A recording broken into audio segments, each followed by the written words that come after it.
Welcome to the Growing Tall Poppies podcast. I'm your host, Dr. Nat Green, and I'm so excited to have you join me as we discuss what it means to navigate your way through post-traumatic growth and not just survive, but to thrive after trauma. Through our podcast, we will explore ways for you to create a life filled with greater purpose, self-awareness, and a deep inner peace.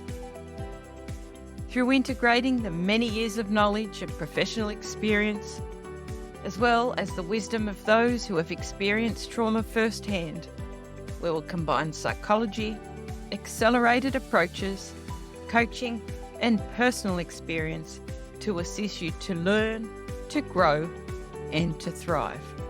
I hope to empower you to create deeper awareness and understanding and stronger connections with yourself and with others, whilst also paving the way for those who have experienced trauma and adversity to reduce their suffering and become the very best versions of themselves in order to thrive. Thank you so much for joining me on today's episode. I'm super excited today to bring you our next guest on the Growing Tall Poppies podcast.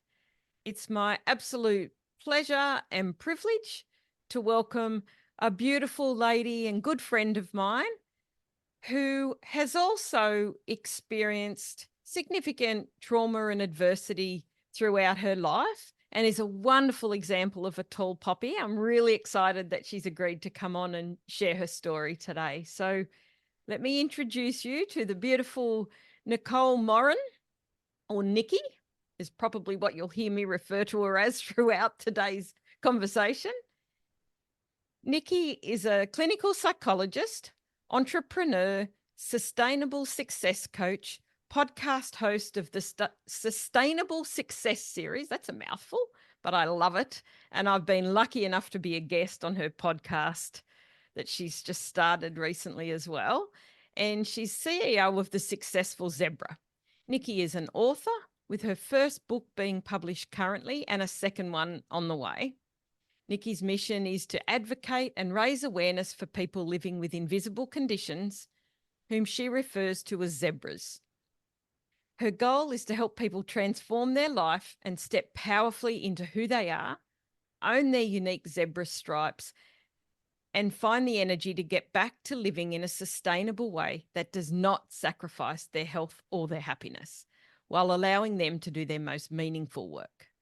Nichi uses humour and humility in her work and likes to scaffold and build on one's strengths to empower change towards happiness, sustainable success, and positive well-being. Nichi has diverse experience in rural business, entrepreneurship, hairdressing, and has won 2 business awards and was also awarded a research scholarship. Nichi combines her experience in clinical psychology, coaching, rural business, entrepreneurship with her own lived experience of invisible conditions and adversities to transform the lives of others so that they too can step into their own zebra stripes in a sustainable, successful way. So, wow, a lot of experience and an amazing lady. Welcome, Nichi. It's so great to have you here. Thank you, Nat. I'm so excited to be here today. It's been the highlight of my week. Oh, that's good. That's wonderful to hear. So can we start with you giving us a brief introduction of who you are, but also what you do in the world? Okay, so I seem to be doing lots of things all the time. So I work as a clinical psychologist in a rural private practice. I'm the founder of the clinic, Rewired Psychology and Zebra Health. And the other things that I do outside of work is my new sustainable success coaching business, so the Successful Zebra. This is something that I'm super passionate about, given the experience that I've had with invisible conditions along my journey and the huge need for services and advocacy and awareness and support and all those sort of things around this area. So that is something that I spend quite a bit of time on. As you mentioned before, I've got a book coming out, Girl, Get Out of the Freaking Car. So that is in the publishing stage at the moment, which is just so exciting. Oh, it is exciting. I can't wait to get my hands on it and read it. And the next book, which is around sustainable success principles that I developed after a massive trauma that I had and how I transformed my life. So I think with all of those things, it keeps me quite busy, but I'm also a mum of two beautiful girls and a wife and doing all sorts of things. So I seem to be always doing something. It sounds exhausting just hearing you talk about that. I think, oh my goodness, you've got so many things that you're involved in, and each one of those is an amazing project in itself, isn't it? It is. It's something it just gives me so much excitement and energy, and I just love doing it. Yeah, I love that. I can see it as we're talking here on the video that you can all watch over on YouTube if you'd rather than listening to it, is seeing your face light up as you talk about it. And I know that we have had a number of people and guests come on the podcast already.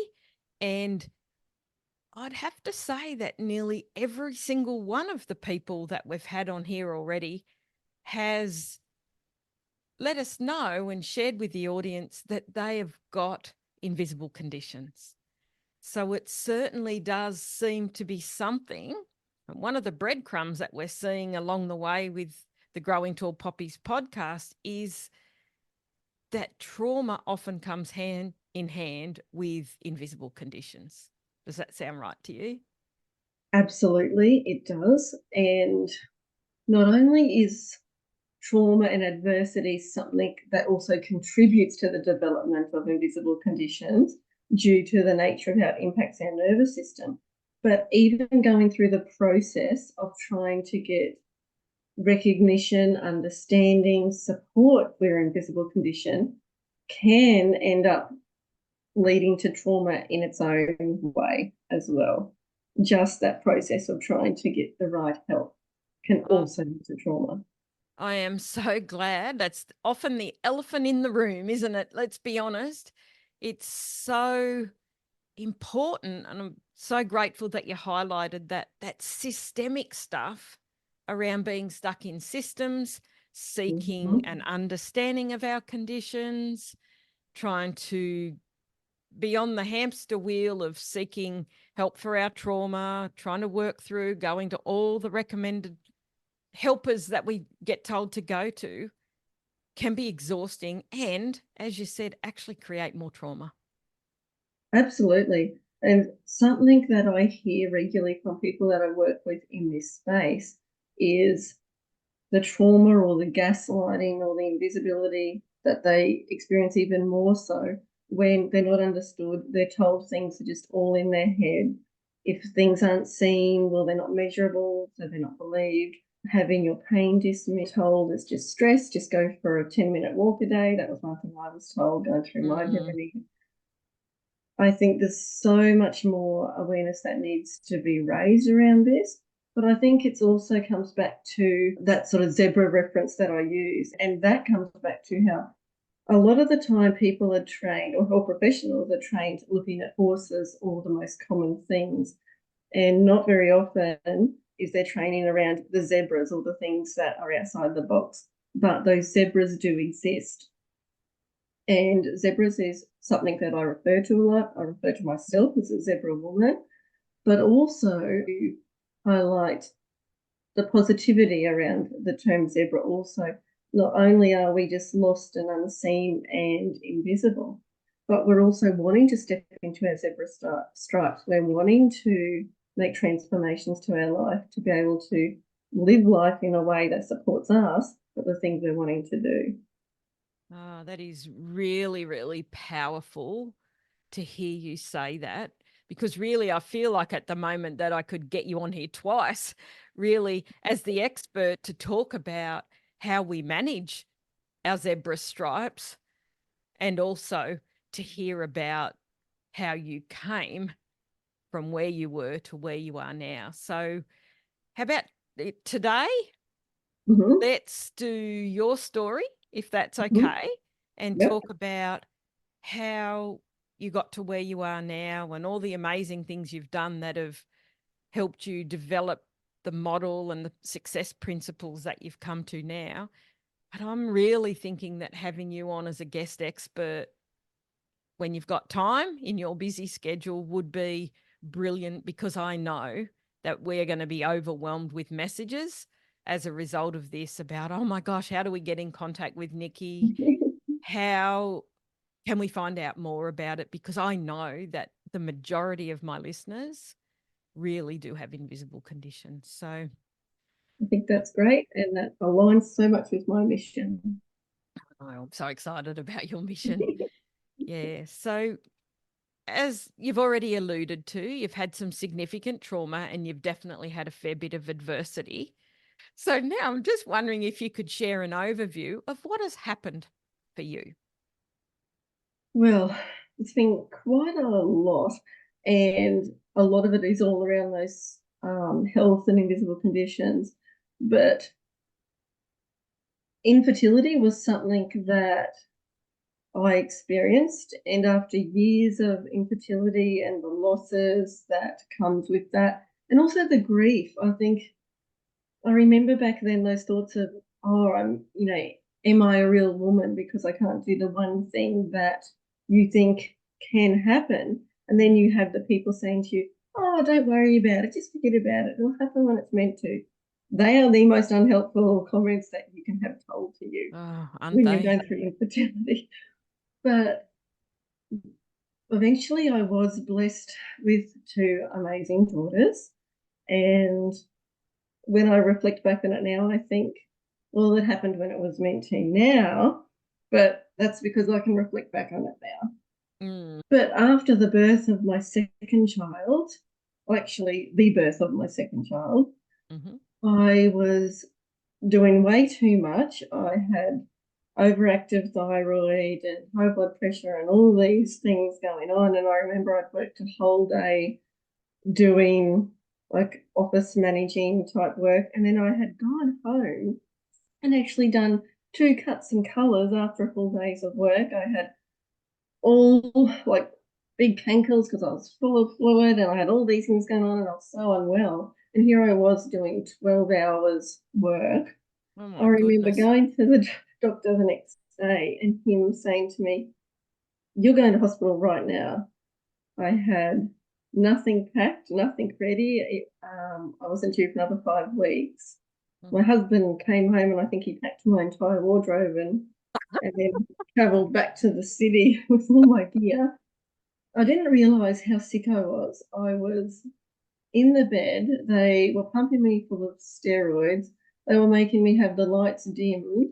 And here I am still wanting to get on a laptop or do work or do different things. And I remember there was this nurse who really gave it to me that day. Gotta love those ones. And little did I know, but the next day I was having an emergency Caesar. I was rushed to intensive care. I had every organ shutting down. I remember seeing my daughter for a minute, and then they just put a photo of her next to me, and she was taken to the intensive care nursery, but she was fine. She was strong. It was me that wasn't good, and they're lifting me up to take scans of my lungs to see if my lungs were about to collapse. I didn't realise how bad I actually was until I was laying in that intensive care bed, barely surviving. I think I was in for about 9 days. After about 4 days, is when they'd wheelchair me down to actually see my daughter, which was then they started trying to get all the bonding and breastfeeding and all that stuff. So it was a big journey, but it wasn't enough of a wake-up call for me. There had to be another time where my life was threatened only 8 months later after that. And that was when I thought I had pleurisy.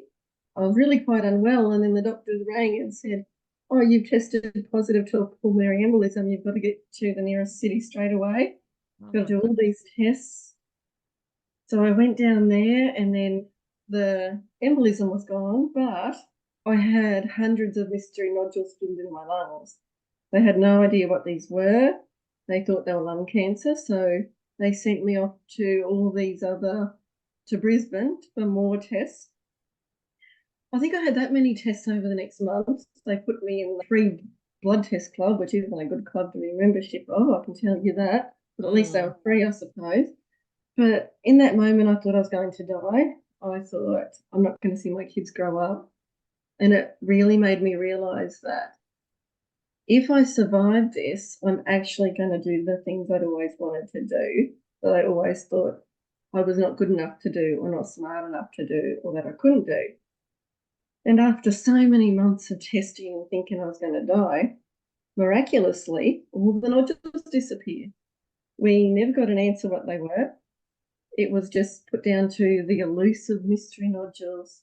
My immune and my nervous system was so severely just shattered from all of that. And I think from all of the traumatic birth too.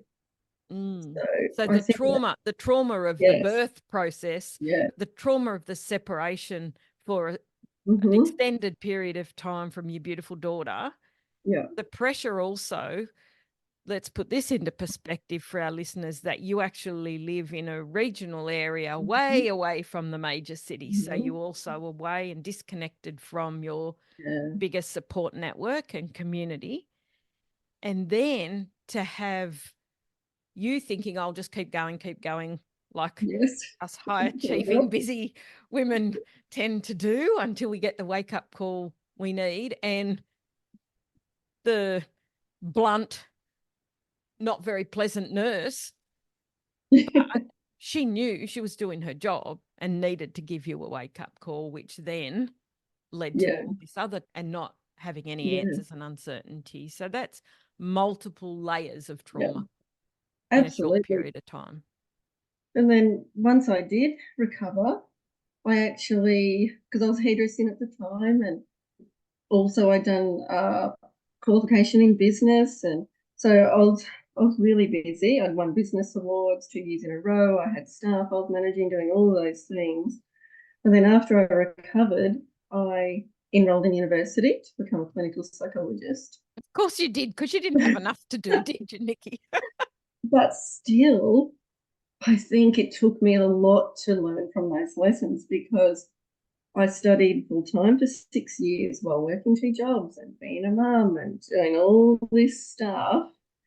So I was achieving a lot, but I still wasn't feeling fulfilled. I still was feeling like there was more. And I loved psychology.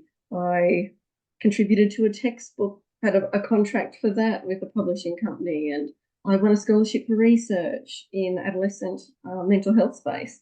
Wow. So I'd done lots of stuff, but it was building up. I remember in the last years of uni feeling like I was surrounded by a black lake, and it was sucking me down, and I could feel the pressure building up. And then after years of coming out of that and working in the field, my health started going down again. Surprise, surprise, because I didn't learn previously.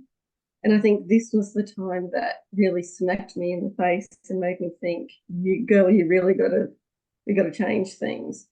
And it was 2 years ago it started, where I felt like I was being killed, to put it plainly, in terms of my nervous system just started giving away all those things that women can experience in terms of endometriosis and adenomyosis, and all those things started rearing an ugly head, but also ADHD. So my ADHD, high functioning brain, and then once perimenopause kicks in and holy moly, hormones are all over the place, I felt like my mind, my body, everything was just chaos. And I ended up having a surgery which was done very poorly, which left me with even more significant pelvic issues, resulting in more surgeries, the loss of my uterus. And then all of that led to my nervous system becoming desensitized. So central sensitization of the nervous system and fibromyalgia. So once all of this happened, this is when I realized I've got to make changes to my life for the sake of my life. Yes. That's when it was just a reality slap. So when you look at that, like there'd been a number of previous significant events and you just kept going, what was different this time for you to go, hang on, I actually need to listen? What do you think it was? I think over the years, I had become more in tune with my body and trying to listen to it more. But this time, I felt every part of me was affected at a deep cellular level. I could just feel my nervous system was highly anxious and I was more reactive to things and I stressed. I just couldn't tolerate things as more. So I really felt, and I think also too, because I'm a very big ideas, goal driven, visionary woman. Yes, you are. I had started over the last 2 years really wanting to put some of these dreams and plans into action. So when this last one really hit me, it made me really think if I actually want to do these things that I'm wanting to in my life and show up the way I'm wanting to, I have to make this transformation. And for me, I don't like just doing things half-heartedly. Yep. I like really going to and all my work's the same, how I work. I like going to the core and working from the inside out holistically because I want lasting change. So I thought, I'm going to do this for myself, one, to show my kids that when you're dealing with things, we need to work at a holistic level, but also I want to be able to be sustainable to do all these things I'm wanting to do to create the life that I want. So I was forced to slow down and do all these things, but I think now when I look at it, it was for a reason. Absolutely. Yeah. So it took that real slap in the face moment for you to recognize, hang on, this could actually be life threatening. If I've got to do it, I've got to do it now. Yeah. And it absolutely was. I have never felt the way I did this time and for so long. Some days the fatigue was that bad. I would wait and think, how am I going to get through today? And fatigue's different to tiredness. Oh, yes, definitely. Fatigue is at a core level. The chronic fatigue that I had, and it'd be at least several days a week I would have it. It's like your battery is on 0.2%. And you've really got to be careful about your energy. And I had several times where I thought, I cannot live like this. I feel like I am dying. And trying to go to doctor's appointments and this and that and trying to get answers is a whole lot of trauma on its own. Yeah. But it was, okay, I'm going to make all these changes. But every time I've been through these traumas, I think the type of person I am is, how can I learn from this to be able to help others in the same situation? Like, how can I use this as for something for growth? There's got to be a reason I am put into this trauma. Yeah. So you were already, despite being so unwell and feeling pretty much rock bottom, you were still able to see that there could be learnings and lessons in it. Yeah, And you that were, little part of me could. yeah, little tiny part. And really the rest was overwhelming. You didn't want to get out of bed and you said you didn't know how you were going to get out and But I do had anything. to. Exactly. I didn't have a choice. I had to. But there were some days where, by the end of the day, I was just a crying mess.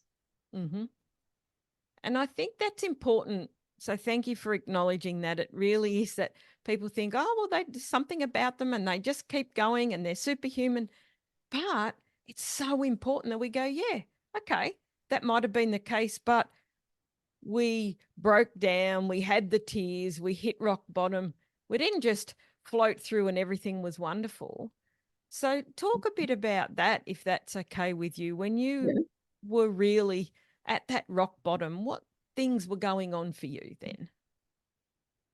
Well, there was a part of me that I remember having those thoughts of, oh, I just cannot live. I cannot live like this. But then there was those thoughts, and that was purely because I was dealing with all these things that I didn't know how to cope with at the time. Yeah, for sure. And there was also that part of me that I think it's that part, that stubborn part, that there is an answer. There's a function to everything going on with me. There is a reason for everything going on with me. It is at a cellular level, and I need to look deeper. And I think I really connected at a soul level back then and with my inner self also.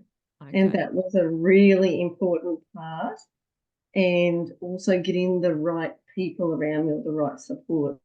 So I think back then, and I did have to end up taking time off after the major surgery, which, even though I didn't want the surgery, I could not wait for that time off just to give myself that permission and that space to just heal and recover and restore my energy. And I needed that. And I think that's what we often minimize, that, you kind of keep getting the wake-up calls until you actually listen and stop. It's not something that you're comfortable with, especially with the overactive ADHD brain. Yeah. Just want to keep going, and you've still got these obligations and people to look after, etc. But really, until we learn to stop, nothing's going to change, is it? No. And I think part of it was I wasn't going to feel guilty anymore for giving myself that space to slow down, because I think that's something I'd always done is, oh, I can't slow down because, oh, what if that's being lazy, or I've got to put everyone else's needs first before my own. Where now I have learnt, no, I am worthy of taking that time for myself, because if I don't, how can I show up the way I want to for my family and to do the things that I want to do? So I think it was unapologetically giving myself that space, knowing I was worthy to do so, and feeling okay to do it. Oh, I love that so much. And yeah, definitely. So giving yourself permission, and then really owning that and stepping into that and starting to put those boundaries in place and get rid of that self-sacrificing and go, no, I am worth doing this because my family is worth doing this for.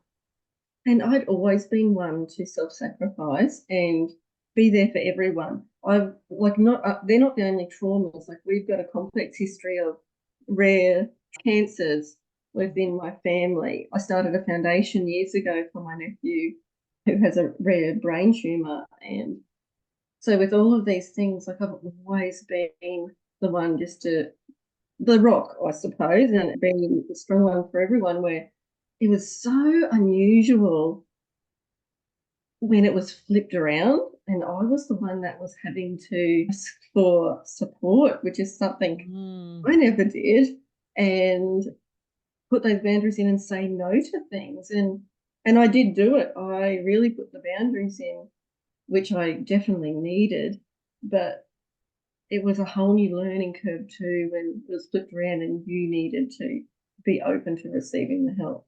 Yeah. So I imagine, well, I know personally as well, that being the one, the helper and the self-sacrificer all your life, to suddenly flip that around and go, stick my hand up, I need a bit of help and support. How did you cope with that to begin with? Oh, well, I remember calling one of my friends who's also a psychologist one day, and she pretty much gave me a slap on the face through the phone. Gotta love those little love slaps, don't we? But I think just her really bringing it to my attention that, hey, this is unusual for you to be the one that's on the receiving end of it. But I also think I was doing work on the inner self and at a sort of more soul level, really connecting with what my soul was needing. I was trying to really pay attention to what I needed for me. And I think that really helped being able to ask for that support. I was willing to do anything to be able to change the things that were happening for me. And I knew if I kept on with this narrative in my head, I used to always say, oh, I just seem to have bad luck. I just have all these things happening. I'm just a rare, odd, weird one, and all these things that I say to myself. And then I thought, hey, I really need to be, it's like tuning in my antenna to be more receptive.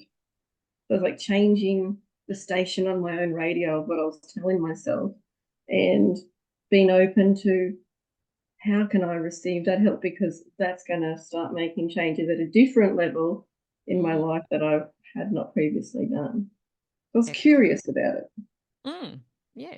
And it worked in your favor, didn't it? By being open to that, by connecting, like you've said, at a soul level, deep inside yourself, and really looking at what you needed and not ignoring that any longer, because it sounds like you've probably ignored that, let's be honest, most of your life. Yes. Well, this might sound weird, but for years before I had this collapse, and I feel it's a whole nervous system cellular collapse, I would wake having like panic attacks, so severe hypnagogic jerks. And I had this, it was always the same like dream or the same thing come to me when I would wake suddenly in my sleep. And it was always, there's something with your health, there's something not seen with your health, there's something going on with your health. And it was like for years I just ignored it. And that gives me goosebumps. And it was like, Nichi, slow down and actually listen to your body, because there's a difference between hearing and actually listening. So once I crashed, well, then I was forced to listen. Yeah, and we see that a lot, don't we? Particularly, you would see that with the amazing people that you help, that when you get to the point of, my goodness, I need help badly, you've already had a number of messages and wake-up calls. That's not the first day it happens and you go, oh, I'm going to go see Nichi now. No. There's a history when we learn to tune into our nervous systems and our bodies and deep within, like you said, with our souls, that we can see things and we can hear the whispers.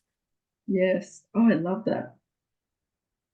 And you obviously are very, very good at listening to those whispers, recognizing that. So let's talk now about, so you got to that point, you started doing the inner work. Did you want to talk now about the transformation you've done to get where you are now? Well, I really had to start practicing what I preach, which I definitely did. It took a lot of slow down time, so being a human being rather than just doing all the time. So part of that is I allowed myself, I aimed for every second morning. I would give myself some intentional time in that morning to just connect with whatever I felt like my body needed that day. So whether it was listening to a podcast that just inspired my mind and gave me a little bit of energy, like igniting that fire, or restorative yoga was something that I did. So I didn't have to even get up off the ground for that. It was something where when my energy was low, I could still do something that was connecting with my body.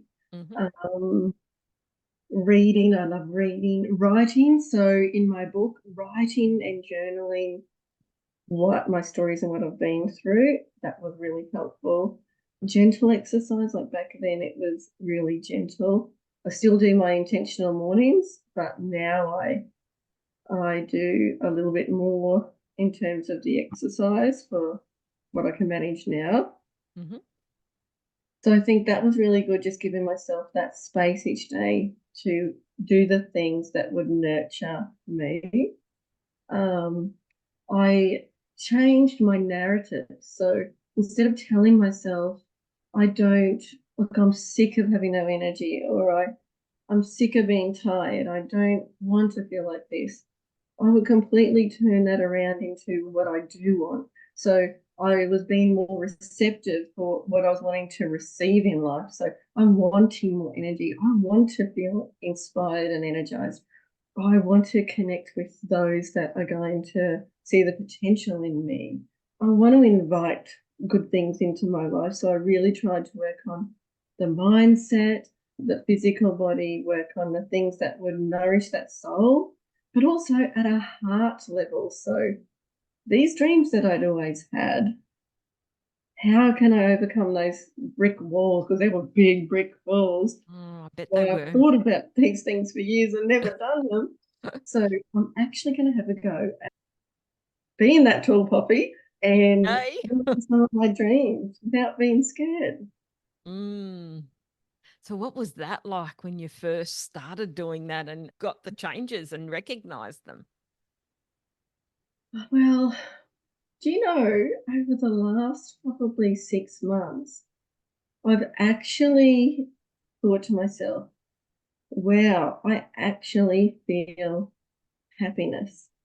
I actually feel like I'm on the right track. It goes down some days, Hmm. but I feel I'm really connected with something that's of meaning, something of I have that purpose. But to feel that happiness and that energy is something that I think, wow, how did I go through all those years feeling like I was living in a fog and with the no energy, and just having those moments. Like, I still do have fatigue. I had a severe episode this week, but I actually have those moments now where I feel energy and happiness, and I think that is something that I want more of. Oh, that sounds absolutely fabulous, especially from where you'd been. Oh, definitely. Yeah. So, if you were to look, what would you say would be some of the specific qualities or Mhm. personal attributes that you see as being key for moving through the trauma that you've been through into post traumatic growth? Well, there's a few things. I think always looking at how can I learn from this. This is something that within my mindset has helped is, well, this is happening, but and even though I don't want it to happen and I hate what's happening, how can I come to some level of acceptance Mm. so I can move forward in life? And how can I learn or grow from this? So I love anchors because Mm. I think anchors keep you stable through any storm. And I always try and find the things that can be an anchor for me. And part of that is having the right people around you. And I think nearly 2 years ago, 18 months ago, when I joined a coaching group of women who I'm alongside you with, I think that's been really helpful because I think it's social medicine, especially when you deal with invisible conditions. Mm. Having that support really is social medicine. And I've seen that with young people that I work with invisible conditions. Once they can connect in and they've got just some sort of social support, that is massive. And the Mm. right tribe, it's got to be the right tribe.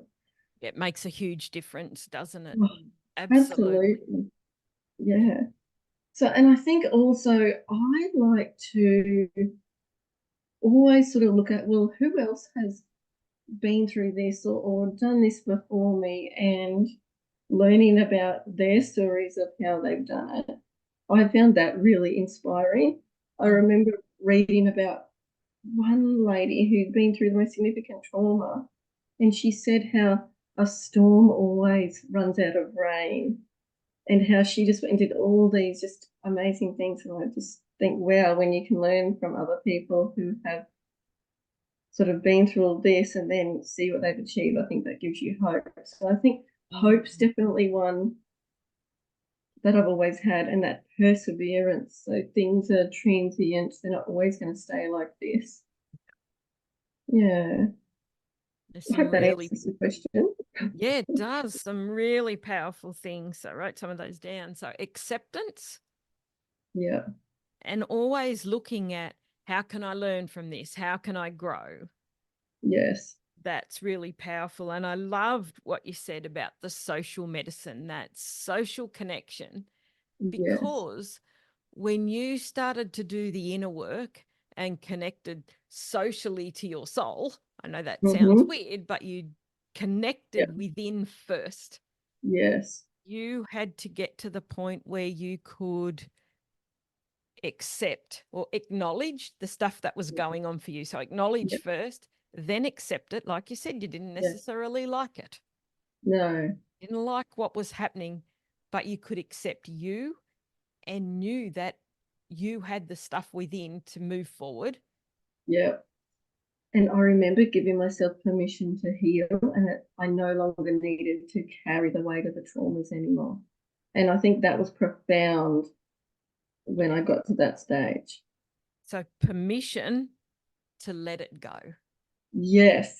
Nice simple way. Yes. Yeah. Because, and really I think that becomes the turning point for most of us when we go from the trauma into post-traumatic growth. It really doesn't mean we necessarily forget what's happened or feel wonderful and everything's done and dusted and we move on. It's not like that. It's still there, but it's about acknowledging, accepting, and really giving ourselves permission to move beyond that and knowing that it's okay to do that, because we are not defined by what has happened to us. Absolutely. Yes. That we are more than what has happened to us. We are more than our trauma. We are more than our invisible illness. Yeah. Absolutely. That is so true. And there's so much more that we can do, or there's more we can experience in our life that is not so much focusing on all those things, but it's focusing on the joy and the purpose and the meaning and the showing up. Absolutely. And I love at the very beginning of our conversation, you were really clear on your purpose. So your purpose, like I said, it lit you up when, you light up a whole room when you start talking about helping zebra people with their invisible conditions, because you were amazing at it. And who better to teach us than someone who's lived and breathed it and come out the other side? Yes, the invisible conditions are still there. They haven't disappeared. No, and I think too, I've also been a parent of a child with an invisible condition and an auntie to a child with an invisible condition. So I've seen it from all different lenses, and there's been many times where I have just been in tears about it.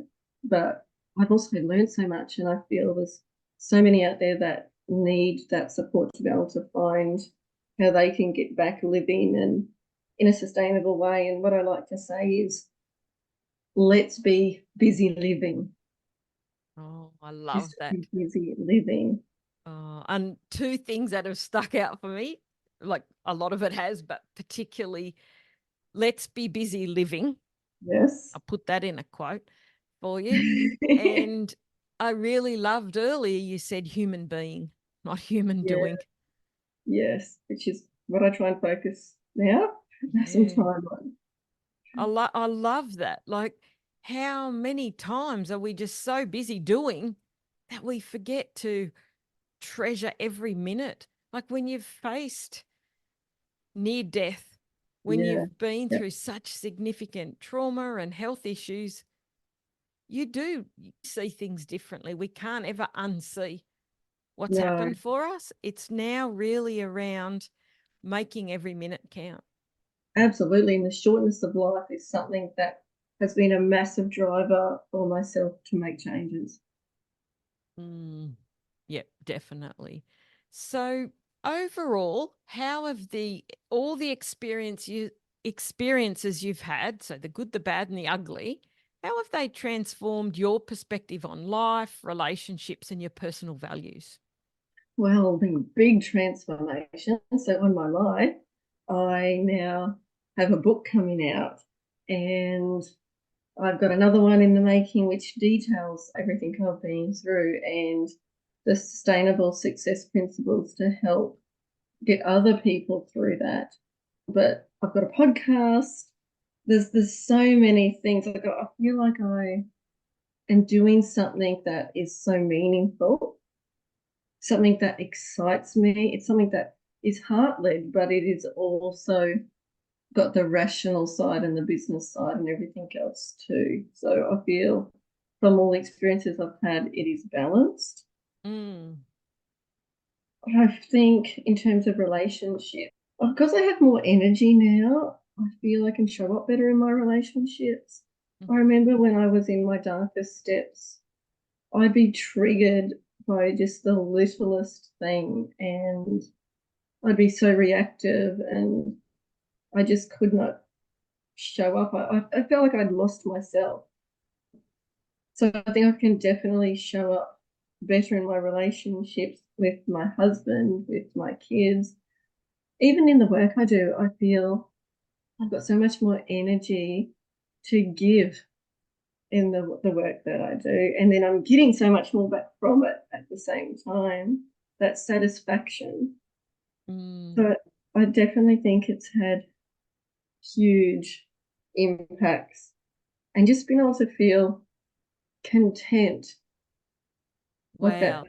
So more ease. yeah, and given what you'd said earlier, that you just felt you didn't know what it was really like to feel happy and fulfilled.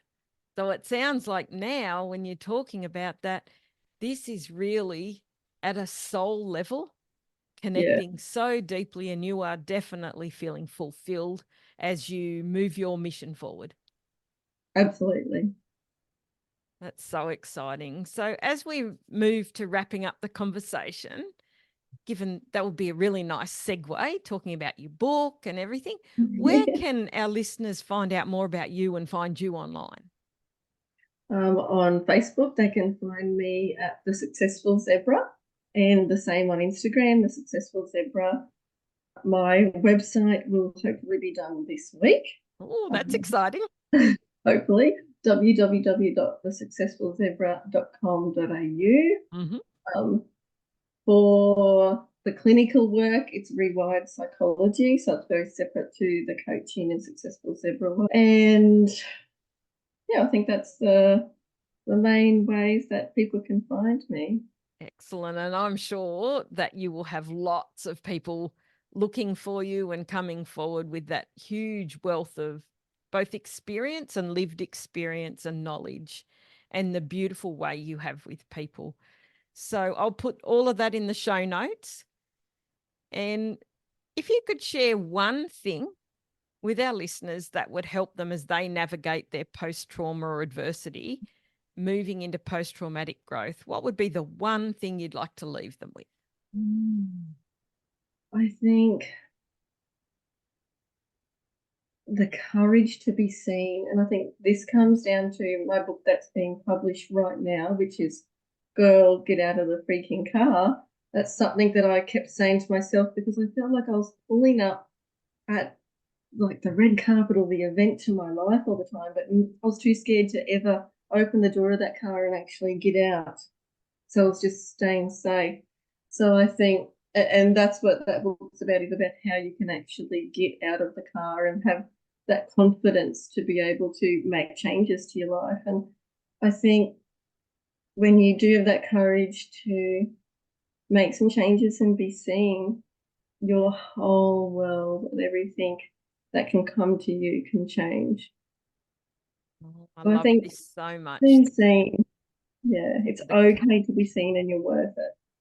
Excellent. The courage to be seen, and it's Yeah. okay to be seen. I love that so much.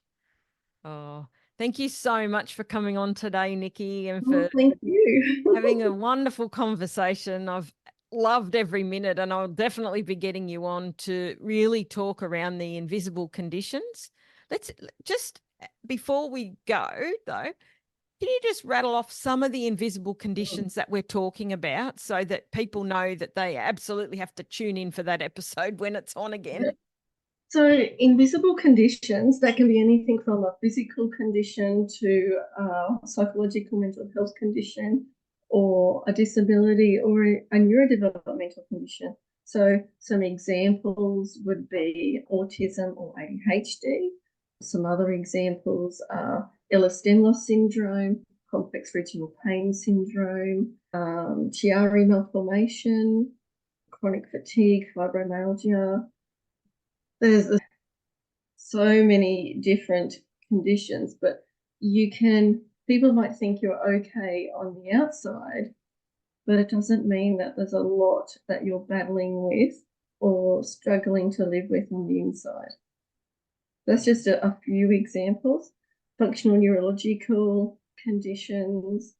There's so many. There's hundreds. There are. Yeah. So, but that gives us a really good idea. So that will definitely be an episode that people will not want to miss, because so many people that listen to the podcast have reached out and said that.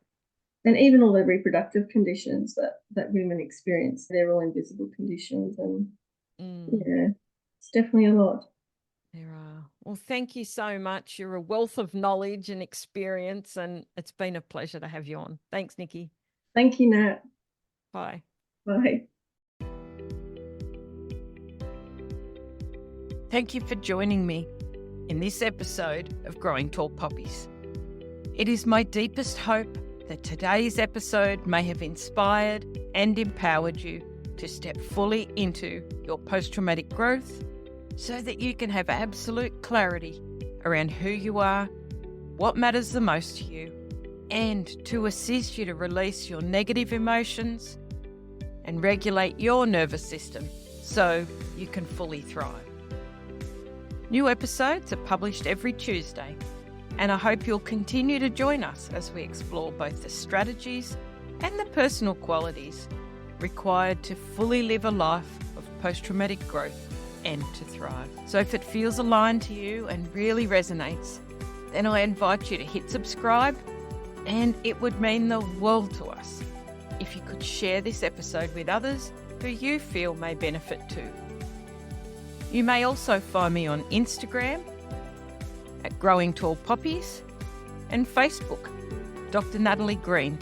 Remember, every moment is an opportunity to look for the lessons and to learn and increase your ability to live the life you desire and deserve.